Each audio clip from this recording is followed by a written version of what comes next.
சிறுகதைக்கு ஆசை இன்றைக்கான எபிசோடில் மீனா ஏமாந்த விஷயத்த விஜயா வந்து கேள்விப்பட்டு ரொம்ப சந்தோஷப்படுறாங்க. இன்னும் சொல்லப்போனால் அதை வந்து ஒரு பார்ட்டி மாதிரி கொண்டாடவும் செய்கிறாங்க. அதே நேரத்தில் விஜயாவோட இந்த திடீர் மாற்றத்தை பார்த்த ஸ்ருதிக்கு சந்தேகம் வருது. என்ன ஆச்சு அப்படின்றத டீட்டெயில்டாக பார்க்கலாம். ஸோ இன்றைக்கி எபிசோட் ஸ்டார்டிங்கில் பார்த்தீங்க அப்படின்னா சிந்தாமணி விஜயாவுக்கு ஃபோன் பண்ணி இனிமே மீனா வந்து இந்த பக்கமே வரமாட்டா அப்படின்னு சொல்கிறாங்க. விஜயாவுக்கு வந்து புரியல, என்னன்னு சொல்லி திரும்பவும் கேட்குறாங்க.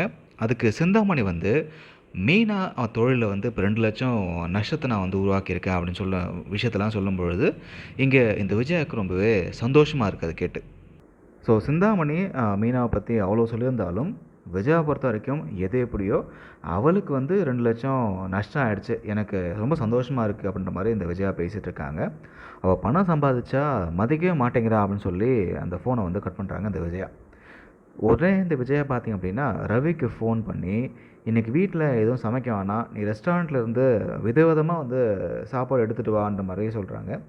ரவி என்னம்மாச்சு, என்ன சொல்கிறீங்க, எதுவும் சந்தோஷமான விஷயமா, நீங்கள் இப்படிலாம் வந்து கேட்க மாட்டீங்களே, வீட்டில் மீனாணி சமைச்சு வச்சுருப்பாங்களே அது வேஸ்ட்டாக போயிடுமேனு சொல்கிறாரு. ஆனால் வழக்கம் போல் இந்த விஜயா பார்த்தீங்கன்னா அதெல்லாம் அதை பேசி சமாளிச்சிடுறாங்க. ஸோ மீனா வந்து இன்றைக்கி வந்து சமைக்க மாட்டா, நான் சொல்லிடுறேன், நீ வந்து வரும்போது சாப்பாடு எடுத்துகிட்டு வான்னு சொல்கிறாங்க. இந்த விஷயத்த ரவி வந்து ஸ்ருதிகிட்ட சொல்கிறாரு. உங்கள் அம்மா இதில் சந்தோஷமாக இருக்காங்கன்னா முத்து மீனாவுக்கு ஏதாச்சும் பிரச்சனை இருந்தால் தான் அவங்க சந்தோஷமாக இருப்பாங்க அப்படின்னு சொல்ல, இப்போது ரவிக்கும் எனக்கும் சந்தேகமாக தான் இருக்குது அப்படின்னு அவரும் சொல்கிறாரு. இன்னொரு பக்கம் மீனாவுக்கு அவங்க பாவம் அந்த மண்டபத்து ஓனர் வீட்டுக்கு போகிறாங்க. அங்கே போய்ட்டு மேனேஜர் ஏமாத்தின விஷயத்த சொல்கிறாங்க. அவரும் மேனேஜர் கூப்பிட்டு விசாரிக்கிறாரு. ஆனால் அந்த மேனேஜர் பார்த்திங்கன்னா வழக்கம் போல் நான் பத்திரத்தில் எழுதி வாங்கிட்டு தான் பணத்தை கொடுத்தேன், இந்த பொண்ணு ஏமாத்துது, ஸோ அவள் புருஷன் வந்து ஒரு குடிகாரன், அவன் வந்து பணத்தை எடுத்துகிட்டு போய்ட்டு செலவு பண்ணியிருப்பான், அதுக்காக இந்த பொண்ணு நம்மக்கிட்ட வந்து காசு கேட்குது அப்படின்னு சொல்லி மண்டப ஓனரும் வந்து எதுவும் பேசாமல் இப்போ காரில் போயிடுறாரு. மீனா பக்கம் நியாயம் இருந்தும் அவங்க போராடி பார்த்தும் கூட அவங்களுக்கு பணம் அப்படின்றது கிடைக்கல. இங்கே விஜயா வீட்டில் ரொம்ப சந்தோஷமாக வந்து சிரிச்சிக்கிட்டு இருக்காங்க. அப்போது ரவி வந்து சாப்பாடு வந்து கொண்டு வராரு. என்னம்மா விஷயம் அப்படின்னு கேட்க விஜயா வந்து அதெல்லாம் ஒன்றும் இல்லைன்னு சொல்லி சமாளிச்சிடுறாங்க. எல்லோரும் சாப்பிட்ருக்க நேரத்தில் மீனா வராங்க. அப்போது மீனா வந்து சோகமாக வர்றதை ஸ்ருதி பார்த்துட்டு ஏன் டயர்டாக இருக்கீங்கன்னு சொல்லி கேட்க, வேலை அதிகமாக செஞ்சதில் டயர்டாக இருக்குது, வேறு ஒன்றும் இல்லை அப்படின்ற மாதிரி சொல்லி சமாளிச்சிடுறாங்க.